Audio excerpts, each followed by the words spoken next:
Hi guys, welcome to Madly Meals.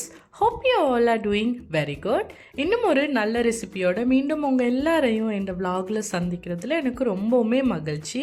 இன்றைக்கி பார்த்திங்கன்னா நான் ஒரு சூப்பரான சீஸ் க்ரீப்ஸ் ரெசிபி தான் கொண்டு வந்திருக்கேன். இந்த ரெசிபியை பார்க்குறதுக்கு முன்னாடி நம்ம சேனலுக்கு நீங்கள் புதுசாக இருந்தால் மறக்காமல் சப்ஸ்கிரைப் பண்ணி பெல் பட்டனையும் கிளிக் பண்ணிவிடுங்க. அப்போ தான் நான் போட்ட ரெசிபிஸ் எல்லாமே உங்களை வந்து சேரும்.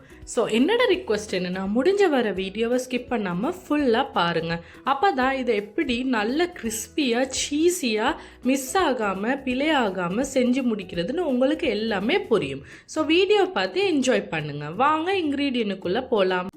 அதுக்கு முதலாவது பார்த்தீங்கன்னா, நான் 600 ml பால் எடுத்து வச்சிருக்கிறேன். பின்னுக்கு தேவைன்னா எக்ஸ்ட்ரா எடுத்துக்கோங்க. 3 டேபிள் ஸ்பூன் ஆயில், 490 கிராம் நான் எடுத்திருக்கிற மாவு, ஒரு முட்டை, 1 டேபிள் ஸ்பூன் விnegar, 1 டீஸ்பூன் உப்பு, 1 டீஸ்பூன் பெப்பர் எடுத்துக்கோங்க.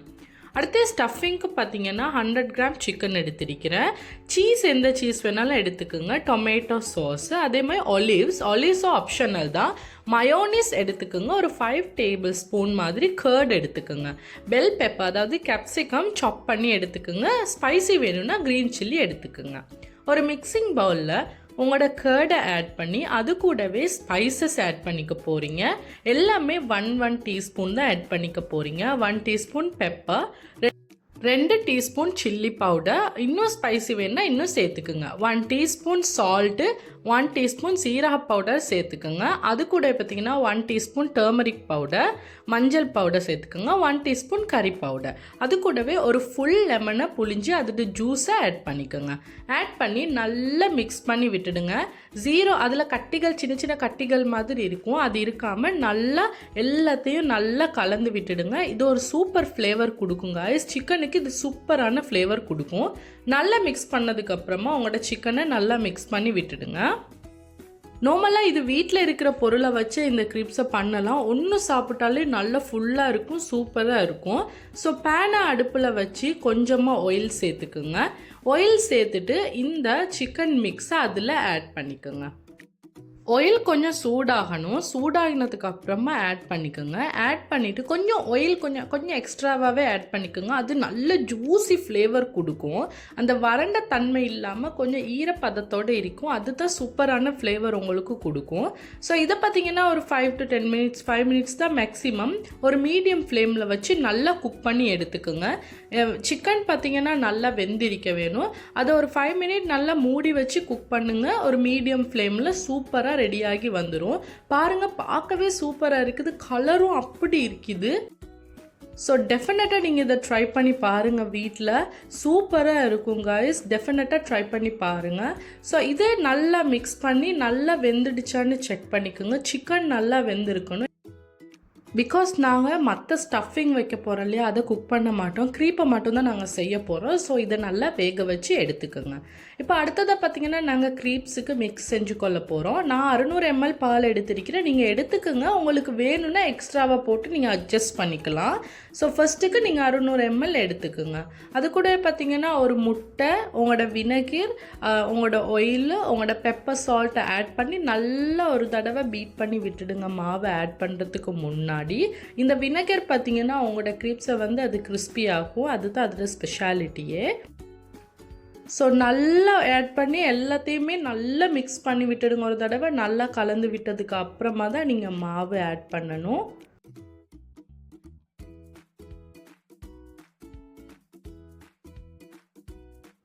ஸோ உங்களுக்கு வீடியோவில் பார்த்தாலே தெரியும், நான் நல்லா மிக்ஸ் பண்ணி விட்டுடுவேன். ஒரு தடவை நல்லா மிக்ஸ் பண்ணி விட்டதுக்கு அப்புறமா உங்களோட மாவை 2க்கு டிவைட் பண்ணுங்கள். பண்ணி பாதியை ஆட் பண்ணி ஒரு தடவை நல்லா மிக்ஸ் பண்ணி விட்டதுக்கு அப்புறமா உங்களோட செகண்ட் பார்ட்டை நீங்கள் ஆட் பண்ணிக்கோங்க.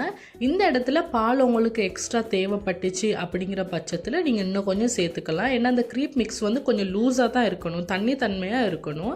தண்ணித்தன்மைனா ஓவராக தண்ணித்தன்மையாக இருக்கக்கூடாது, கொஞ்சம் திக்காக, கொஞ்சம் அந்த ஊற்றக்கூடிய பதத்தில், அதாவது தோசை மாவு இருக்கு இல்லையா, அந்த மாதிரி ஊற்றக்கூடிய பதத்தில் தான் இருக்கணும். ரொம்ப திக்கும் இல்லாமல் ரொம்ப லூஸும் இல்லாமல் இருக்கணும்.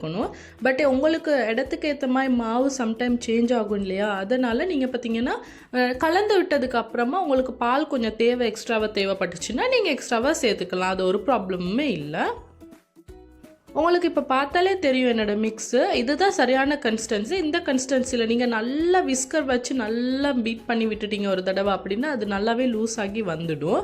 ஸோ இந்த க்ரீப் மிக்ஸ் சூப்பராக ரெடியாகி வந்துடுச்சு. இதை நீங்கள் ஒரு 15 மினிட்ஸ் செட்டாக வைக்கணும்.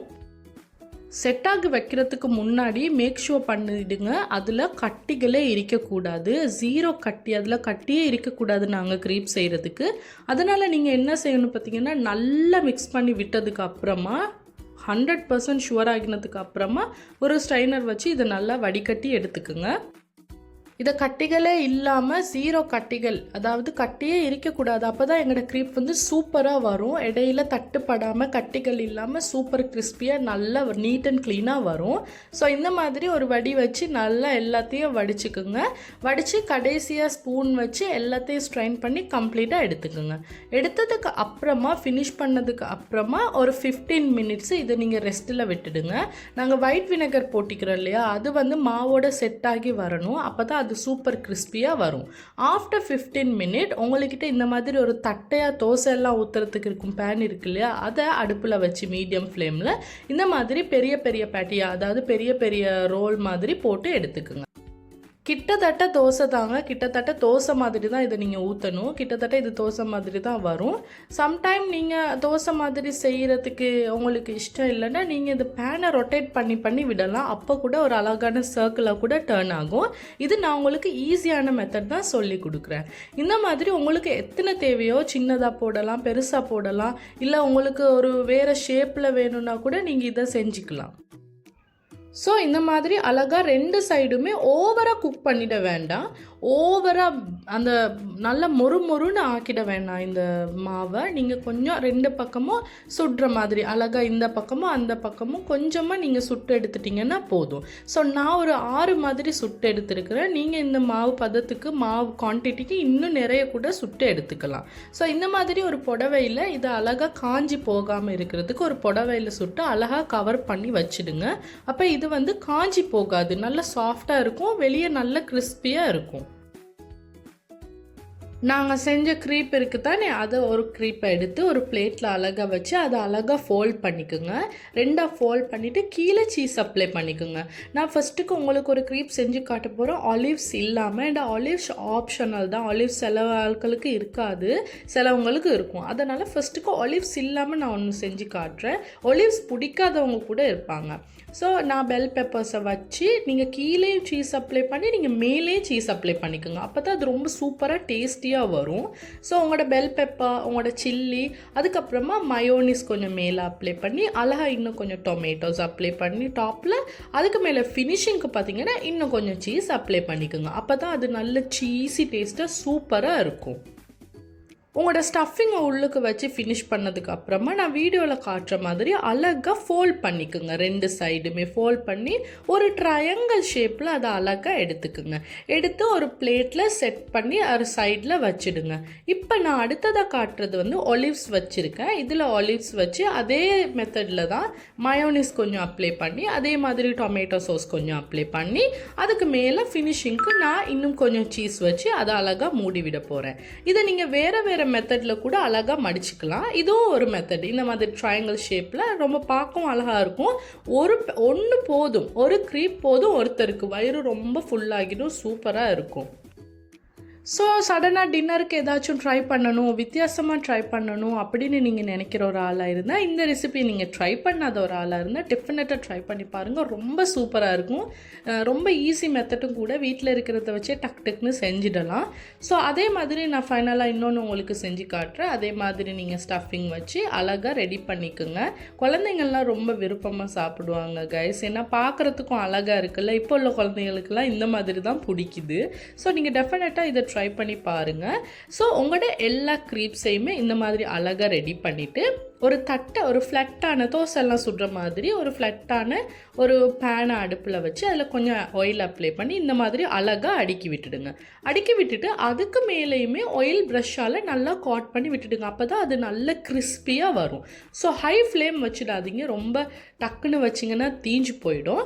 ஸோ ஹை ஃப்ளேம் வைக்காமல் மீடியம் ஃப்ளேம்லேயே இதை ஒன்றா அழகாக குக் பண்ணி எடுங்க. அப்போ தான் அந்த நல்ல கிறிஸ்பினஸ் வரும். அதே மாதிரி உள்ளுக்கு இருக்கிற வெஜிடபிளுமே கொஞ்சம் அழகாக வெந்து உங்களுக்கு கடித்து சாப்பிட்ற மெத்தடுக்கு வரும் அப்படி செஞ்சீங்கன்னா. ஸோ கிட்டத்தட்ட இது பீஸா மாதிரியும் இருக்குங்க. சாப்பிடும்போது உங்களுக்கு அந்த ஃபீலிங் வரும், சும்மா பீஸா சாப்பிட்ற ஃபீலிங்கும் வரும், அந்த மாதிரி இருக்கும். ஸோ பார்த்தீங்கன்னா 2 பக்கமுமே நான் அழகாக ஆயிலை காட் பண்ணி 2 பக்கமுமே ஈவனாக பெரட்டி விட்டு நான் அழகாக என்னோடய க்ரீப்ஸை வந்து நான் அழகாக சுட்டு எடுக்கிறேன். உள்ளுக்கு பார்த்திங்கன்னா நல்லா ஜூஸியாக சூப்பராக இருக்கும். ஸோ இது ஒரு 10 to 20 மினிட்ஸ் உங்களுக்கு போகும். 10 to 15 மினிட்னு வச்சுக்கோங்களேன். அந்த டைம் போகும் உங்களுக்கு மொல்ல இதை செஞ்சு எடுக்கிறதுக்கு. அப்போ தான் இது சூப்பர் டேஸ்டியாக வரும். ஸோ இப்போ பார்த்திங்கன்னா தெரியும் என்னோடய ஃபைனல் அவுட்லுக் இது தான். நான் சூப்பராக செஞ்சு எடுத்துட்டேங்க. டெஃபினட்டாக நீங்களும் ட்ரை பண்ணி பாருங்கள். இதை வீட்டில் ட்ரை பண்ணி பார்த்துட்டு எனக்கு கீழே கமெண்ட்டில் சொல்லுங்கள். மறக்காமல் சப்ஸ்கிரைப் பண்ணி பெல் பட்டனை கிளிக் பண்ணிவிடுங்க ஃபார் மோர் ரெசிபீஸ் வீடியோஸ். இன்னும் நிறைய நல்ல வீடியோஸ், நல்ல ரெசிபீஸ் நான் ஃப்யூச்சரில் உங்களுக்காக கொண்டு வரேன். நீங்களும் கண்டிப்பாக வீடியோஸை பார்த்து என்ஜாய் பண்ணுங்கள், மோர் ஷேர் பண்ணுங்கள். உங்களுக்கு பிடிச்சிருந்தா டெஃபினட்டாக சப்ஸ்கிரைப் பண்ணுங்கள் for more recipes and videos. இதே போல் இன்னும் ஒரு நல்ல வீடியோவுடன் உங்களை வந்து சந்திக்கும் வரை until then take care, bye bye.